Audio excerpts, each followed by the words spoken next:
for project number 2, we are going to do a pop art inspired project. And first, we're going to talk about what pop art is, and then we're going to talk about this project a little more specifically.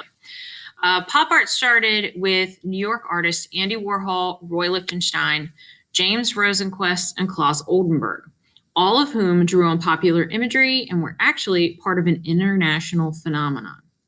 Following the popularity of the abstract expressionists, pop's reintroduction of identifiable imagery drawn from mass media and popular culture was a major shift for the direction of modernism. The subject matter became far from traditional high art themes or morality, mythology, and classic history. Rather, pop artists celebrated commonplace objects and people of everyday life, in this way seeking to elevate popular culture to a level of fine art. Perhaps owing to the incorporation of commercial images, pop art has become one of the most recognizable styles of modern art. Now, if you've had me before, you'll know that Andy Warhol is my jam, and I like a lot of the things that he's done, but I've given you a few examples of some artwork that was part of the pop art movement. Then we get into a little bit of information about some artists at that point in time. Andy Warhol was the most successful and highly paid commercial illustrator in New York, even before he began to make art destined for galleries. Nevertheless, his screen-printed images of Marilyn Monroe, soup cans, and sensational newspaper stories quickly became synonymous with pop art. They call Andy Warhol the king of pop, or the king of pop art, actually, because he was the one that kind of really brought it out and really got it going. All right, so here's a couple of examples. Here is a picture of Andy Warhol, a couple examples of his work. I'm sure you've seen the Marilyn Monroe, but this is, his style. Roy Lichtenstein was one of the first American pop artists to achieve widespread renown, and he became a lightning rod for criticism of the movement. His early work ranged widely in style and subject matter and displayed considerable understanding of modernist painting. Now, Lichtenstein did a lot of these cartoon images, which is really kind of where I drew this idea for this project. His work is more of taking comic book imagery and creating that huge and putting that in galleries.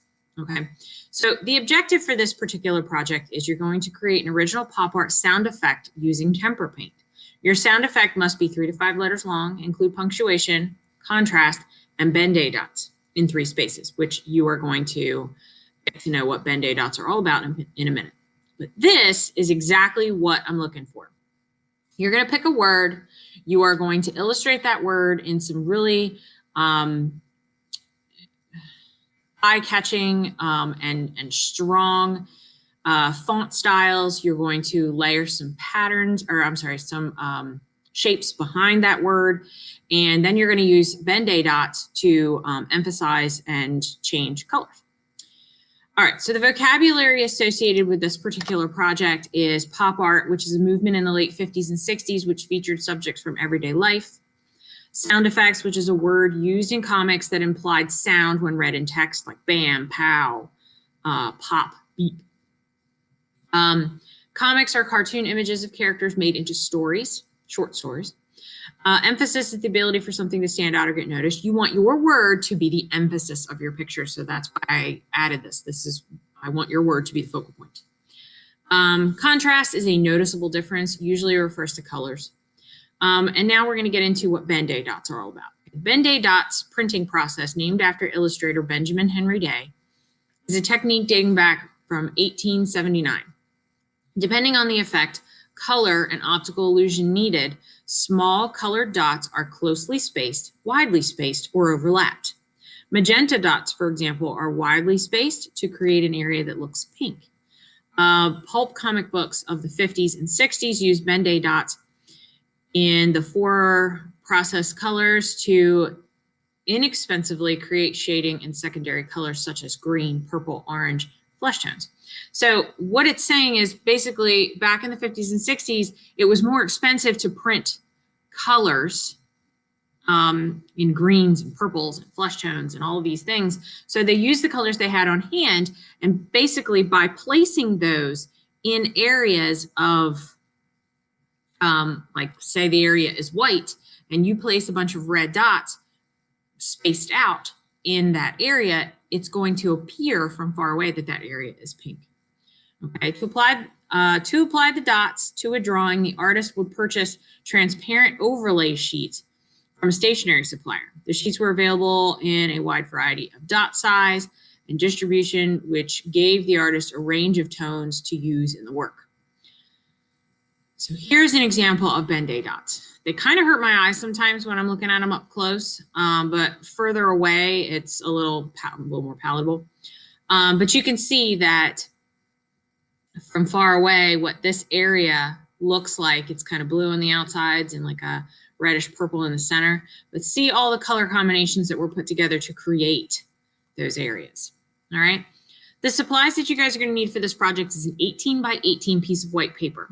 That piece of paper has a pink dot on it in your set. This is what the finished product is going to look like. This is how large it's going to be. Okay. You are going to use tempera paint, newspaper, and the newspaper is just for spreading out on your workspace so you don't make a mess.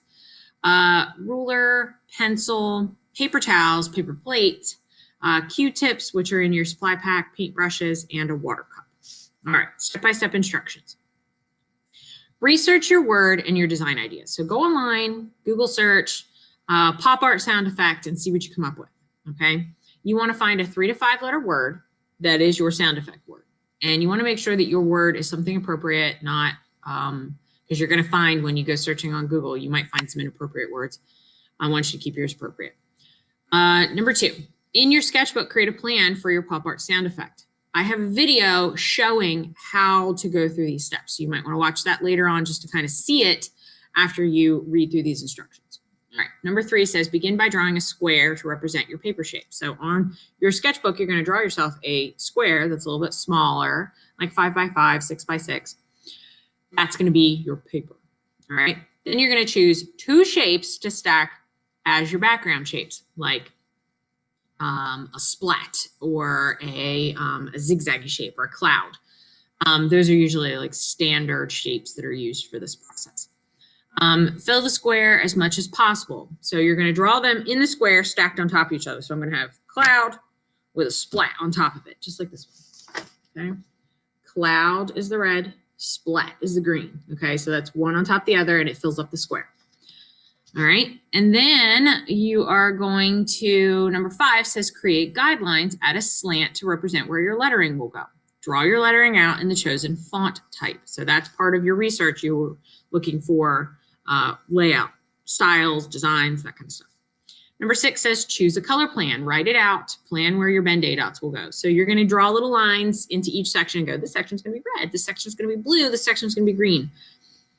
And then this section will have Ben-Day dots and whatever color those will be. So you're just basically making yourself a roadmap. Number 7 says on 18 by 18 paper, draw out your plan from your sketchbook lightly. Do not add the Ben-Day dots until last. Tape your painting down to a flat surface on all 4 sides. When I say this, there's a video that goes along with this, but anytime you're doing a painting, you would tape something like this down to a flat surface and you would put a piece of tape going all the way here, all the way here, all the way here, and all the way across the top. All 4 sides to keep it from bending and rippling as you paint. Let's see. Begin painting. Pop art is done like a coloring book. So fill solid areas in with paint, then outline with black. Make sure your painting is done neatly and the outlines are crisp. Number 10 says using a Q-tip, add the Ben-Day dots into 3 different spaces of your project. Okay. Use a ruler to get them organized and placed neatly. So my suggestion is to lay a ruler down and then dot along the ruler. Then move the ruler down, dot along the ruler. This way it keeps them in a row, which if you look at the Ben-Day dots in the examples, they are very, very uniformly spaced. All right. Next, let it dry and fill out a critique sheet when you're all finished. The things that I'm going to be grading you on for this project, your 3 to 5 letter word with punctuation is 10 points.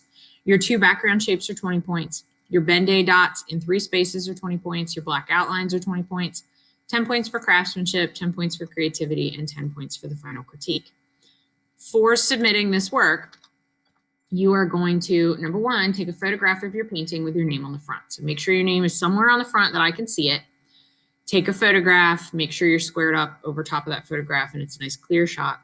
Number two, complete a critique sheet using one of these methods. You can either jot down the answers on a piece of lined paper and photograph that. You can type just the answers to the critique in a Google Doc. I evidently forgot to write that in a Google Doc and upload it. And or you can open the sheet using Kami and complete it if you know how to do it that way, and then upload that. So the last step is upload both your critique and your project photo to Google Classroom under Project 2.